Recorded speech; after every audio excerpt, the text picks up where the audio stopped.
आप दूसरी शादी करेंगी या फिर उनका इंतज़ार करेंगी? हम अभी कुछ नहीं बता सकते। दूसरी शादी क्या है, ऐसे हालात में जी रहे हैं तो इस दूसरी शादी इसमें सोचेंगे हम। क्योंकि बहन लंबी ज़िंदगी है आपकी। अभी आपकी उम्र कितनी है? ये 24-25 होगी। 24-25 साल ही है ना। रविता जी ये बताइए, आपकी शादी क्या प्रेम विवाह हुआ था या फिर क्या कहते हैं माता पिता की मर्जी से हुआ था? कभी आपके ऊपर दो हाथ उठाए? नहीं सर। कभी नहीं? नहीं। कभी बातचीत हुआ करता था? नहीं नहीं। आज तक नहीं? नहीं, वैसे तो दो प्राणी में होता ही ये रहता है। हाँ वैसा तो होता है, बातचीत बस मार पीट कभी भी नहीं है। कभी नहीं? नहीं। नमस्कार दर्शकों, फ्रीडम न्यूज़ इंडिया देखना शुरू कर चुके हैं आप। और कुछ दिन पहले, 4 से 5 दिन पहले एक खबर जब आई थी कि राज केसर जो कि कटका की, मेजा कटका की रहने वाली थी और उनके प्रेमी करछना विधानसभा के अंतर्गत आने वाला गांव मुंगारी के रहने वाले थे। प्रेमी का नाम आशीष गौतम था। और जिस तरह से आशीष गौतम ने प्रेमिका राज केसर का हत्या करके उनके शव को सेफ्टी टैंक में डाल दिया था और कहीं ना कहीं उसमें नाम 5 लोगों का आया था कि उस समय 5 लोग उस हत्या में शामिल थे। फिर उसके बाद लाश को छुपाने में शामिल थे पूरी तरह से। और उसमें एक नाम था जो है दीपक गौतम का। दीपक गौतम कहीं ना कहीं आशीष गौतम के मित्र थे। आशीष गौतम राज केसर के जो है प्रेमी थे और राज केसर के प्रेमी के जो मित्र थे दीपक गौतम, इस वक्त उनकी पत्नी के साथ हम लोग मौजूद हैं। और जिस तरह से बताया गया कि कहीं ना कहीं 5 लोग और शामिल थे, तो उन 5 में से एक नाम इनके पति दीपक गौतम का भी आता है। आइए दीपक गौतम की पत्नी से पूछते हैं कि किस प्रवृत्ति का था दीपक गौतम, कहीं ना कहीं किस प्रवृत्ति के थे वो। क्या वो हकीकत में आपराधिक प्रवृत्ति के थे या फिर स्वभाव से कुछ ठीक ठाक थे? आखिर कैसे उनका भी मन बहक गया और वो कहीं ना कहीं आशीष गौतम के साथ पहुंच करके उनकी प्रेमिका से ऐसा किए भी हैं या फिर झूठ का ही ऐसा आरोप लगाया जा रहा है। फ़िलहाल पुलिस के गिरफ्त में है वो। ठीक है, आइए उनकी पत्नी से पूछते हैं। क्या नाम है आपका? रविता। अच्छा ये बताइए रविता कि जिस तरह से कहीं ना कहीं राज केसर की हत्या में राज केसर के प्रेमी के साथ साथ इनका भी नाम आ रहा है, आपके पति दीपक गौतम का, तो क्या कहेंगी इस पर आप? नहीं सर, इनका कोई हाथ इसमें नहीं है। इनको फंसाया जा रहा है। फंसाया जा रहा है जी। अच्छा आपका नाम क्या बताइए? रविता। रविता ये बताइए कि दीपक गौतम से आपकी शादी कब हुई थी? 2019 में। 2019 में आपकी शादी हुई थी दीपक गौतम से और कहीं ना कहीं लगभग हो गया 5 साल तक। ठीक है, तो 5 साल होने वाले हैं। तो इन 5 साल में आपको कहीं ऐसा लगा कि दीपक गौतम आपके साथ झगड़ा करते थे, मारपीट करते थे, आपराधिक प्रवृत्ति के थे? नहीं सर, कभी भी ऐसा काम किए ही नहीं। इतने सीधे थे, कभी कुछ ऐसे किए नहीं तो क्या जाने हम। अच्छा। कभी आपके ऊपर दो हाथ उठाए? नहीं सर। कभी नहीं? नहीं। कभी बातचीत हुआ करता था? नहीं नहीं। आज तक नहीं? नहीं, वैसे तो दो प्राणी में होता ही ये रहता है। हाँ वैसा तो होता है, बातचीत बस मार पीट कभी भी नहीं है। कभी नहीं? नहीं। और जिस तरह से आरोप राज केसर के घर वाले ज़बरदस्त तरीके से आपके ऊपर लगा रहे हैं कहीं ना कहीं राज केसर का जो प्रेमी है वो खुद बकर दिया है और आपके पति का भी नाम लिया है, उस पर क्या कहेंगे आप? सर इनको फंसाया जा रहा है, बोलते रहे हैं बार बार यही। जी। अब सोच सकते हैं कितने बच्चे हैं आपके? एक भी नहीं है। बच्चे नहीं है? नहीं, अभी हाल में तो ऑपरेशन हुआ है। अच्छा। इसलिए तबीयत ज़्यादा खराब है, बोलते रहे हैं।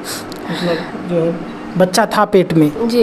ये जान लीजिए बच्चा पेट में था, लेकिन जो है कुछ कारणों की वजह से जो है डैमेज हो गया। और ये जान लीजिए इनका कहना ये है, रविता जी का कहना ये है कि मेरे पति ऐसे नहीं थे। और हर पत्नी यही बोलेगी, क्योंकि पति चाहे जैसा हो तो है तो पति, तो कैसे हम मान ले कि आप सही बोल रही हैं?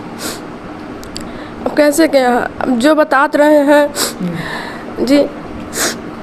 ससुराल में जब आप जाया करती थी तो आसपास के लोगों से झगड़ा भी हुआ करता था क्या उनका? नहीं, कभी नहीं। जाइए पूछ लीजिए, कभी किसी बातचीत नहीं हुई तो क्या बता दें उसे। रविता जी, ये बताइए, आपकी शादी क्या प्रेम विवाह हुआ था या फिर क्या कहते हैं माता पिता की मर्जी से हुआ था? माता पिता की मर्जी से हुआ था। प्रेम विवाह नहीं हुआ था दीपक गौतम? नहीं। माता पिता की मर्जी से। जी।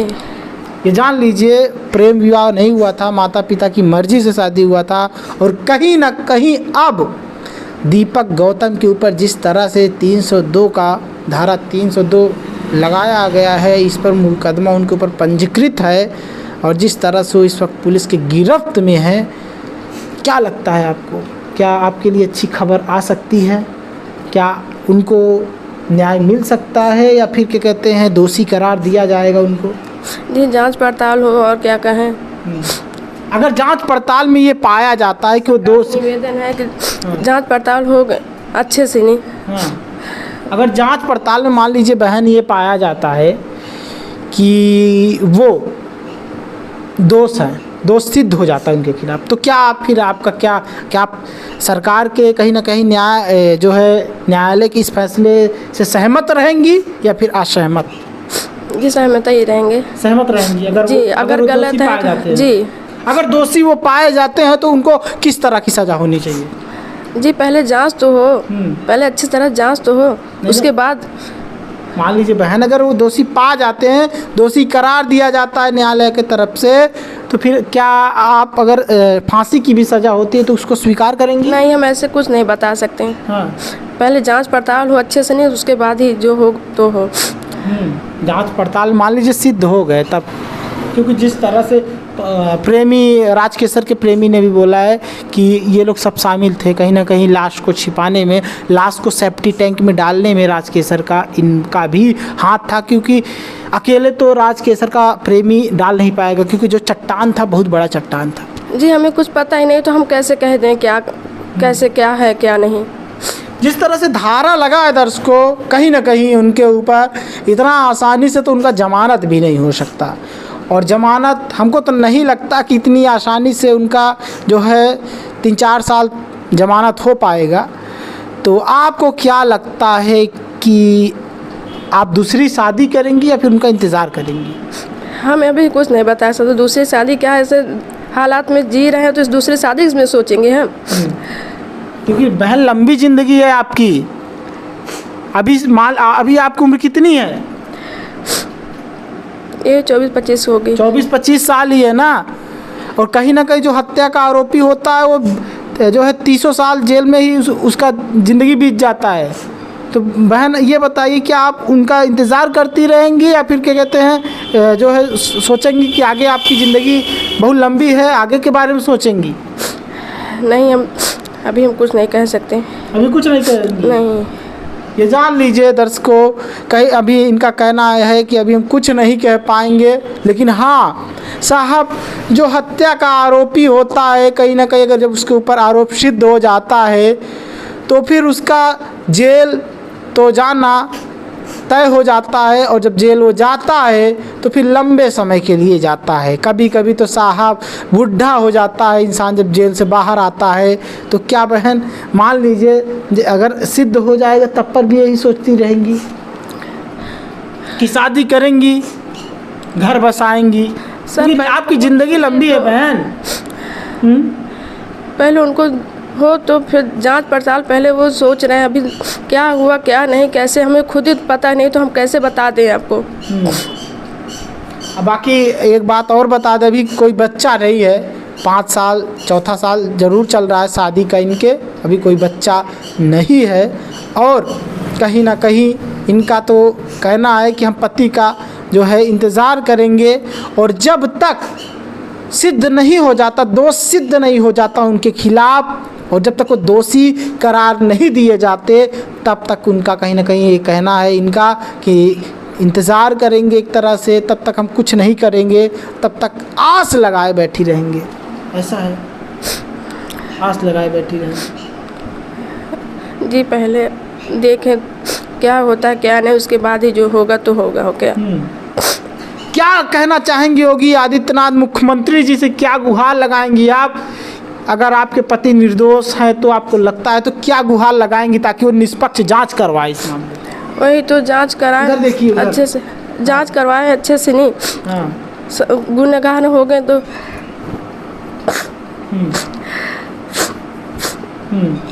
जांच करवाए थे। जी।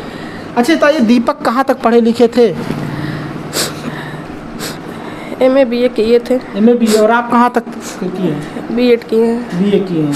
दीपक पढ़े लिखे थे, ग्रेजुएट थे, और पत्नी भी कहीं ना कहीं ग्रेजुएट हैं। और सोचिए ऐसा जब हो जाता है तो किस तरह का परिवार में माहौल रहता है, किस तरह से परिवार सदमे में चला जाता है। बस हो गया। हाँ, क्या कहेंगे? ये माता जी हैं, इनसे बात करते हैं, इनकी क्या कहेंगी? ये क्या ये इंतज़ार करती रहेंगी दीपक गौतम का, या फिर सोचेंगी बेटी के बारे में आगे? क्या नाम है आपका? श्री कुमारी। अच्छा, ये बताइए क्या कहना है आपका, जिस तरह से आपके दामाद जेल जा चुके हैं, मतलब इस वक्त पुलिस के हिरासत में हैं, तो इस पर क्या कहेंगे? अरे उनके ऊपर आरोप लगा है राजकेसर का हत्या का। हम तो चाह रहे जल्द से जल्द आ जाए घर पर। घर पे आ हाँ, मेरा लड़का बच्चा में अपन रहें, हम यही चाह। लेकिन वो तो हत्या किए हैं, आरोप लग रहा है। अरे फंसाया गया था उनका बारे, फंसाया गया था, क्या कहती। अगर मान लीजिए दोष सिद्ध हो जाता है तो क्या आप अपनी बेटी को इस तरह से कुंवारी ही रखेंगी, या फिर जो है उनकी शादी करेंगी कहीं और? क्योंकि अभी ज़्यादा उम्र नहीं है बेटी का आपकी। पहले आई जाए घर पर, उनके राय बात लिया जाए। और का वो घर पे कहाँ आएंगे? वो तो जेल में ही कहीं ना कहीं हत्या के आरोपी है ना। वो तो भाई इंतजार करा जाए उनका। हाँ, उनका कितने साल इंतजार करें? अरे जय साल भर में आई, कई साल भर इंतजार करे जाए। हत्या के आरोपियों का समय जेल में ही बीत जाता है, तो क्या ज़िंदगी भर हमेशा तक इंतज़ार करेंगे? तब तक आपकी बेटी का क्या होगा? आप साबित करें होकर। हाँ, कैसे आप साबित करें, कैसे हैं कैसे नहीं। अच्छा, जब तक साबित नहीं हो जाता हाँ, तब तक इंतजार करेंगी। अगर दोष सिद्ध हो जाता है तो कहीं ना कहीं फिर इंतजार करना बंद हो जाएगा, बेटी को कहीं और हाथ, कहीं और दूसरी जगह हाथ पीले करेंगी फिर। हाँ, ना देखा जाए भाई। देख लीजिए, ऐसा है साहब। और कहीं ना कहीं इस बहन का कोई दोष नहीं है। ये बहन, हम मानते हैं इनके पति के ऊपर आरोप लग रहा है, लेकिन इस बहन का कोई दोष नहीं है। ये बहन निर्दोष है, तो इस बहन को सज़ा नहीं दिया जाएगा। अगर वो इंसान दोषी सिद्ध होता है तो फिर इस बहन को भी इंतज़ार नहीं करने दिया जाएगा कि वो बूढ़ा होकर के आए और फिर उसके बाद जो है यहाँ पर आए, बहन जाए मिलने। बहन का भी कहीं ना कहीं उम्र अभी बहुत है, अभी तो पूरी ज़िंदगी बचा है। इस बहन के बारे में भी सोचा जाएगा। ये जान लीजिए दर्शकों, क्या कहेंगे अंतिम बार? सर ये कह रहे हैं उनको जांच पड़ताल होकर, उनको गुनहगार हैं, उनको फंसाया गया है। जी। बहन का कहना ये है कि उनको फंसाया गया है। कोई भी पत्नी रहेगी पति के सपोर्ट में ही बोलेगी, पति चाहे गुनाहगार हो या बेगुनाह हो। साहब बहुत बहुत धन्यवाद।